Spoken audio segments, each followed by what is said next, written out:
నమస్తే, welcome to our channel. నేను ప్రియాంకర. Journalist Arnab ఇప్పుడు ఈ పేరు పెద్ద చర్చనీయాంశంగా మారింది.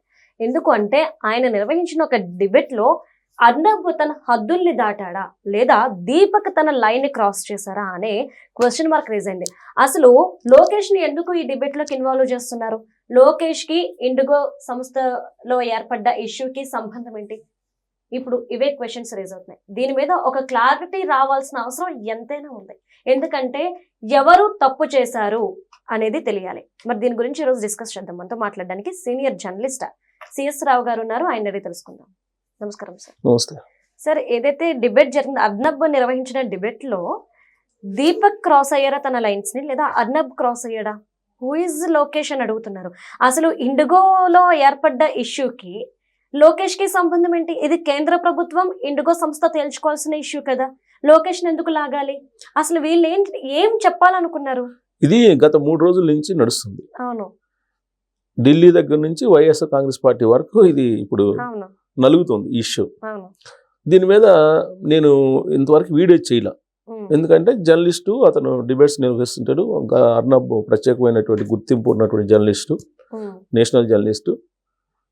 సరే, జనరల్గా మనం ఇంకో జర్నలిస్ట్ని మనం విమర్శించడమో లేదంటే ఇంకో రకంగా మాట్లాడడం కరెక్ట్గా ఉండదని చెప్పే ఉద్దేశంతో నేను కొంచెం దాన్ని అబ్జర్వ్ చేస్తున్నాను. కానీ బట్ దాని మీద వీడియో చేయలేం.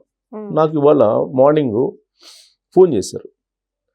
అన్న, మీలాంటి సీనియర్ జర్నలిస్టులు ఇలాంటి ఇష్యూ మీద మీరు వాయిస్ వినిపించకపోతే ఎలాగూ, అసలు ఏంటన్నా ఎవరిది కరెక్ట్ అని చెప్పి నన్ను ఫోన్ చేశారు 2-3 మా శ్రేయోభిలాషులు. సరే, దాని మీద నేను కూడా ఓకే అసలు ఏంటి అనే దాని మీద కొంచెం డెప్త్గా నేను వెళ్ళాను. వెళ్ళినప్పుడు అర్నబ్ జనరల్గా అర్నబ్ షోస్ ఎలా ఉంటాయి అనేది అందరికీ తెలుసు. వచ్చినటువంటి గెస్టులను పూర్తి స్థాయిలో మాట్లాడినవాడు. వాళ్ళు చెప్పింది పూర్తిగా ఆయన వినడు. వాళ్ళు ఏదో చెప్పబోతుంటే మధ్యలో ఈయన క్రాస్ చేసేసి కట్ చేసి అసలు మాట్లాడినవాడు. ఒకవేళ వీళ్ళు ఏదైనా స్పీడ్గా మాట్లాడుతున్నా మ్యూట్ చేసేస్తారు. జనరల్గా జరిగేది. ఇప్పుడు నేను కొన్ని వేల డిబేట్స్ చేశాను, నీకు కూడా తెలుసు. మెయిన్ ఛానల్స్లో చేశాను కాబట్టి జనరల్గా మ్యూట్ చేసేస్తుంటారు అవతల మాట అనకపోతే.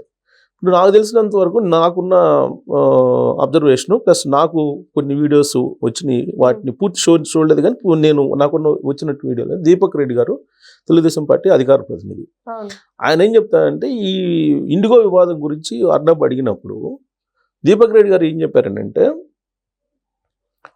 ఇది ఈ వివాదం మీద లోకేష్ గారు కూడా వార్ రూమ్లో దీన్ని పర్సూ చేస్తున్నారు అని చెప్పేసి అన్నారు. ఎగ్జాక్ట్గా ఈ పదాన్ని ఉపయోగించుకొని హూ ఇస్ లోకేష్ అని మొదలు పెట్టారు. ఇంక ఈయన మాట్లాడిన వాళ్ళ అసలు లోకేష్ గారి సంబంధం అసలు ఈ ఇండిగో ఇష్యూ ఎయిర్లైన్స్ తోటి అనేది ఆయన ఆర్గ్యుమెంట్, ఎవరిది? అర్నబ్ది. సరే, ఇక్కడ కరెక్ట్గా మాట్లాడాలంటే హూ ఈజ్ లోకేష్ అన్నాడు కదా, దానికి నేను చెప్తా. ఇప్పుడు ఈయన అన్నది అదొక్కటే అన్నారు. వార్ రూమ్లో లోకేష్ కూడా పర్యవేక్షిస్తున్నాడు దీని మీద అని. ఎవరితో పర్యవేక్షిస్తున్నాడు? రామ్మోహన్ తోటి మాట్లాడుతున్నాడు అని చెప్పాడు అతను. దీన్ని తప్పు అని అంటాడు అర్నబ్. హూ ఈజ్ లోకేష్కి సంబంధం అని అంటాడు. ఆయన ఒక పార్టీ జనరల్ సెక్రటరీ. లోకేష్ గారు ఒక తెలుగుదేశం పార్టీ జాతీయ ప్రధాన కార్యదర్శి. చంద్రబాబు నాయుడు గారి తర్వాత ఆయనే ఆ పార్టీకి. ఒక సంక్షోభం ఏదైనా వచ్చినప్పుడు, ఒక ఇష్యూ ఏదైనా వచ్చినప్పుడు పార్టీలో ఉండేటువంటి అధినేతలతో మాట్లాడటం అనేది అది కామన్. అది ఒక పాయింట్. 2, సెంట్రల్లో అలాగే స్టేట్లో ఉన్నటువంటి పార్టీలు అధికారంలో ఉన్నటువంటిది ఏంటి? తెలుగుదేశమా, బీజేపీయా, జనసేన, కూటమి, ఎన్డీఏ. సెంట్రల్లో ఎన్డీఏ ఉంది, స్టేట్లో ఎన్డీఏ ఉంది. సో మనం ప్రభుత్వాన్ని ఏ ప్రభుత్వం చూడాలి? తెలుగుదేశం పార్టీ ప్రభుత్వం అని ఏపీలో అని అంటే ఒప్పుకోరు. బీజేపీ ఒప్పుకోదు, జనసేన ఒప్పుకోదు. అలాగే సెంట్రల్లో బీజేపీ ఉందంటే మిగతా వాళ్ళు ఒప్పుకోరు. సో కాబట్టి ఎన్డీఏ కూటమి యూనిట్గా తీసుకోవాలి ఎన్డీఏని.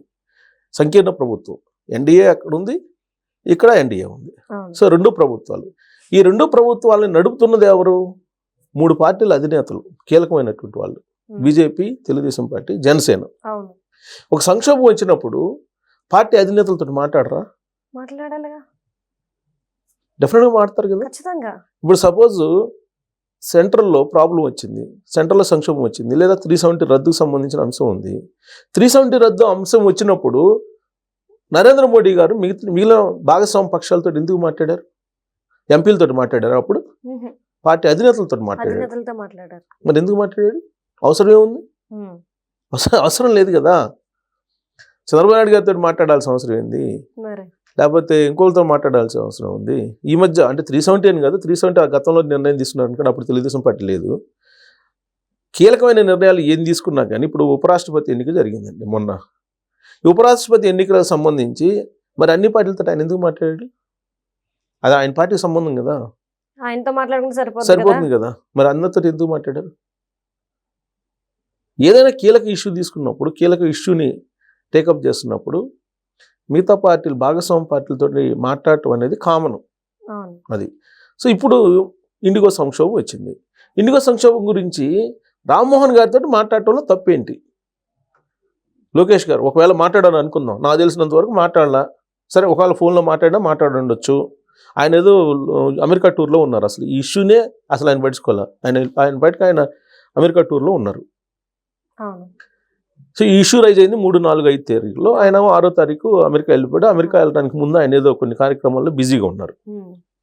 సరే, అయినా కానీ రామ్మోహన్ తోటి మాట్లాడారు అనుకుందాం. రామ్మోహన్ తోటి మాట్లాడటం తప్పేంటి? తెలుగుదేశం పార్టీ ఎంపీ ఆయన, ఆ తర్వాత మినిస్టర్ ఇచ్చింది వాళ్ళు. ముందు ఎంపీ అయితేనే తర్వాత మినిస్టర్ ఇచ్చారు. ఇంకొకటి కూడా, ఇండిగో వల్ల ఇక్కడ తెలుగు వాళ్ళు కూడా స్ట్రగుల్ అయ్యారు కదా సార్. స్ట్రగుల్ అయ్యారు. ప్లస్ ఇంకోటి ఏంటంటే, ఇప్పుడు లోకేష్ గారు ఏమి అక్కడ ఏవియేషన్ డిపార్ట్మెంట్ జనరల్ మేనేజర్ తోటో లేకపోతే ఏవియేషన్ డిపార్ట్మెంట్ సెక్రటరీ తోటో వాళ్ళతో మాట్లాడలేదు. వాళ్ళతో మాట్లాడితే ఆయన అర్థం పడినట్టు అది క్రాస్ చేయాలి. వాళ్ళతోటి కాదు కదా మాట్లాడింది. ఎవరితోటి? రామ్మోహన్ తోటి అనుకుందాం. అర్ణబ్ చెప్పిన దాని ప్రకారం హూ ఈజ్ లోకేష్ అంటే నేను చెప్తున్నా. ఎందుకు మాట్లాడకూడదు రామ్మోహన్ తోటి? అంటే సెంటర్లో సమస్య వస్తే చంద్రబాబు తోటి మాట్లాడతారు కదా. అలాగే జగన్మోహన్ రెడ్డి గారు ఉన్నారు. జగన్మోహన్ రెడ్డి గారితో ఎందుకు మాట్లాడాలి? ఉపరాష్ట్రపతి ఎన్నికల్లో జగన్మోహన్ రెడ్డి గారితో మాట్లాడారు కదా నరేంద్ర మోడీ గారు. సరే, అది పొలిటికల్ ఇష్యూ అనుకుందాం కొద్దిసేపు. 2019 నుంచి 2024 వరకు అనేక విధానపరమైన నిర్ణయాలు జరిగినాయి కదా. విధానపరమైన నిర్ణయాలు జరిగినప్పుడు జగన్మోహన్ రెడ్డికి ఫోన్ చేసి ఎందుకు మాట్లాడారు అమిత్ షా అలాగే నరేంద్ర మోడీ గారు? అనేకం జరిగినాయి కదా. వ్యవసాయ చట్టాలు ఉన్నాయి, వ్యవసాయ చట్టాలు పెద్ద వివాదం నడిచింది. దాని మీద కూడా ఫోన్ చేసి మాట్లాడారు కదా. మరి జగన్మోహన్ రెడ్డి గారు వాడిని ఎన్డీఏలో భాగస్వామి కూడా కాదు 2019 నుంచి 2024 వరకు. మరి జగన్మోహన్ రెడ్డి గారితో ఎందుకు మాట్లాడారు? విధానపరమైన నిర్ణయాల్లో కూడా అవసరం ఏమొచ్చింది? సో ఫెడరల్ వ్యవస్థలో మీకు అక్కడ ఉండేది ఎన్డీఏ, ఇక్కడ ఎన్డీఏ ఫెడరల్ ఉంటుంది. ప్లస్ ఆయా సంకీర్ణ ప్రభుత్వంలో ఉండేటువంటి పార్టీల అధినేతలు ఎవరైతే ఉంటారో వాళ్ళ అధినేతలతోటి మాట్లాడుకుంటుంటారు విధానపరమైన నిర్ణయాలు. దాన్ని ఒక సంక్షోభం వచ్చినప్పుడు దాన్ని ఎలా ఓవర్కమ్ చేయాలి అనేది. అది తప్పు ఎలా అవుతుంది? ఏ పార్టీతో ఏ పార్టీ అధినేతతో మాట్లాడుకుంటారు కదా.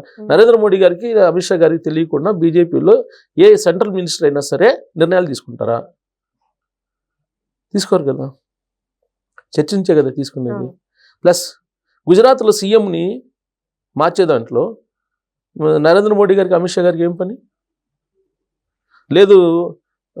ఢిల్లీలో సీఎంని ఎంపిక చేసే దాంట్లో వాళ్ళకేం పని? వాళ్ళు ఎందుకు ఇన్వాల్వ్ అయ్యారు?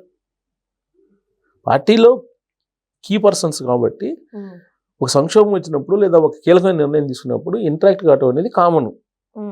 అది మీకు సున్నితమైనటువంటి అంశం ఉంటుంది. మీరు నిజంగా డిపార్ట్మెంట్లో సెక్రటరీ తోటి, అక్కడ ప్రిన్సిపల్ సెక్రటరీ తోటి మాట్లాడితే లోకేష్ గారు ఇదే రామ్మోహన్ పక్కన పెట్టేసి రామ్మోహన్ రోల్ పోషిస్తే అప్పుడు మీరు క్రాస్ చేయొచ్చు. సో అది కాదు. ఇంకోటి ఏంటంటే, ఈ వ్యవస్థల మధ్య ఘర్షణ ఉంటుంది ఎప్పుడు. వ్యవస్థల మధ్య ఇప్పుడు జ్యుడిషియరీలోకి లెజిస్లేషన్ ఎంటర్ కాదు, లెజిస్లేషన్లోకి జ్యుడిషియరీ ఎంటర్ కాదు. ఒక సన్నని గీత ఉంటుంది. ఆ సన్నని గీత దాటినప్పుడు ఇలాంటివన్నీ వస్తుంటాయి. అలాగే ఇంకొక ఎగ్జాంపుల్ చెప్తాను నేను. అంటే ప్రభుత్వానికి పార్టీకి మధ్యలో ఒక సన్నని గీత ఉంటుంది. ఇప్పుడు గతంలో నేను చెప్తాను, 2024 ఎన్నికలకు ముందు జగన్మోహన్ రెడ్డి గారు సిద్ధం, మేమంతా సిద్ధం సభలు పెట్టారు కదా. అది పొలిటికల్ సభలా, ప్రభుత్వ సభలా? పొలిటికల్ కానీ ప్రభుత్వం ఇన్వాల్వ్మెంట్ ఉంది కదా, ఉందిగా. ఎందుకుంది? అంతకుముందు మీకు ఆడుదాం ఆంధ్ర పెట్టారు. అవును, ఆడుదాం ఆంధ్ర పొలిటికల్ కార్యక్రమం, ప్రభుత్వ కార్యక్రమం? ప్రభుత్వ కార్యక్రమం. దాంట్లో మొత్తం వచ్చారు కదా, కానీ దాన్ని పొలిటికల్ గా గెయిన్ చేసుకున్నారు కదా. అంటే ఇక్కడ పార్టీకి ప్రభుత్వానికి మధ్య ఈ సన్నని గీత ఏదైతే ఉందో దాన్ని అర్థం చేసుకోవడం అనేది చాలా కష్టం, ఇంపార్టెంట్. ఓకే. ఇప్పుడు ఇది పార్టీ కోణంలో నుంచి ఇండిగో సమస్యను చూడాలా, లేదంటే ప్రభుత్వ కోణంలో నుంచి చూడాలా అనే దాని మీద మీకు సున్నితమైన గీత ఉంటుంది. పార్టీ కోణంలో నుంచి చూసి అర్ణబ్ మాట్లాడాడు. అవును, ఫెడరల్ కోణంలో నుంచి చూస్తే హూ ఈజ్ లోకేష్ అనే క్వశ్చన్ ఎందుకు వస్తుంది అసలు? ఆయన ఏమి ప్రభుత్వంలో ఇన్వాల్వ్ కాలేదే, పార్టీ కోణంలోనే పార్టీ మనిషితో మాట్లాడాడు. సో కాబట్టి ప్రభుత్వానికి పార్టీకి మధ్య సన్నని గీత ఉంటుంది. ఆ సన్నని గీతని ఏ విధంగా ప్రొజెక్ట్ చేయాలనేది జర్నలిస్ట్కి ఉండేటువంటి విచక్షణ మీద ఆధారపడి ఉంటుంది. సో రెండింటిని మెచ్చి చేసాం అనుకో, పార్టీని ప్రభుత్వాన్ని, ఇలాంటి గొడవలు వస్తాయి. అసలు ఇండియా గొడవ ఏంటి? వాళ్ళ ఇంటర్నల్ సమస్య అంతే సార్. ఆ ఇంటర్నల్ సమస్యని ప్రశ్నించకుండా, అది పైగా అది మోనోపోలే చేస్తుందని చెప్పి అందరూ అంటుంటే దాన్ని ప్రశ్నించకుండా అర్ణబ్ అసలు సమస్యను వదిలిపెట్టేసి ఇప్పుడు లోకేష్ నన్ను రామ్మోహన్ నాయుడుకి తెలుగుదేశం పార్టీని టాపిక్ చేసేసి ప్రయత్నం చేశారు. దాన్ని జనరల్గా ప్రత్యర్థి పార్టీలో అడ్వాంటేజ్గా తీసుకుంటాయి. అడ్వాంటేజ్కి తీసుకుని వైఎస్ఆర్ కాంగ్రెస్ పార్టీ వాళ్ళు ఇప్పుడు మళ్ళీ హూ ఈజ్ లోకేష్ మొదలుపెట్టారు. సో కాబట్టి ఇక్కడ అర్ణబ్ గీత దాటాడంటే అర్ణబ్ విచక్షణతో ఆలోచించడంలో తప్పుడడుగు వేసాడేమో అనిపిస్తుంది. ఇది ప్రభుత్వానికి పార్టీకి మధ్య ఉన్నటువంటి సన్నని గీత ఏదైతే ఉందో దాన్ని అర్థం చేసుకోలేకపోతున్నాడు అనిపిస్తుంది. ప్లస్ ఆయన ఏదో టీడీపీకి ఒక చైర్ వేసేసాడు డిబేట్లో, చైర్ వేసేసి ఆయన మాట్లాడాడు. ఒకసారి నువ్వు బదనాం చేసిన తర్వాత ఆ పార్టీలు ఎందుకు వస్తాయి? ఆ రోజు నువ్వు అతను చెప్పింది పూర్తి స్థాయిలో వినకుండా, నువ్వు దీపక్ రెడ్డి చెప్పింది పూర్తి స్థాయిలో వినకుండా, నువ్వు అర్థం చేసుకోకుండా నువ్వు తెలుగుదేశం పార్టీ చైర్ని పెట్టేసి బాయ్కట్ అని చెప్పి చేస్తూ, ఇంకోటి ఏంటంటే దీన్ని ఏదో అది ఆయన టీవీని ఏదో బ్యాన్ చేస్తున్నారని ఆయన మొదలు పెట్టాడు మళ్ళీ నిన్నటి నుంచి. నాకు తెలిసినంత వరకు తెలుగుదేశం పార్టీ అధిష్టానం అఫీషియల్గా ఎక్కడ ఆ నిర్ణయం ఇవ్వలా మరి బాయ్కట్ అని. ఎవరన్నా సోషల్ మీడియా వాళ్ళు ఇస్తే ఇచ్చి ఉండొచ్చాము, దాన్ని రాద్ధాంతం చేస్తున్నారు. దానికి అదనంగా ఏంటి, నువ్వు ఇప్పుడు రిపబ్లిక్ టీవీని కట్ చేయండి చూద్దాం, సాక్షి టీవీని కట్ చేశారు కదా, రిపబ్లిక్ టీవీని కట్ చేయండి మీ ఎంత చూస్తారు అని ఒకళ్ళు, బీజేపీని కాదని తెలుగుదేశం పార్టీ ఇప్పుడు పోవాలి, వెళ్ళండి బయటికి వెళ్ళండి చూద్దాం, తెలుగుదేశం పార్టీకి అంత సీన్ ఉందా అని ఇంకొంతమంది రెచ్చగొట్టేవాళ్ళు ఇట్లా రకరకాల కామెంట్లు చేస్తున్నారు. కాబట్టి ఇక్కడ వ్యవస్థల మధ్య ఉండేటువంటి సన్నని గీతను అర్థం చేసుకుంటే ఈ సమస్యలు రావు. Thank you so much sir. Thank you.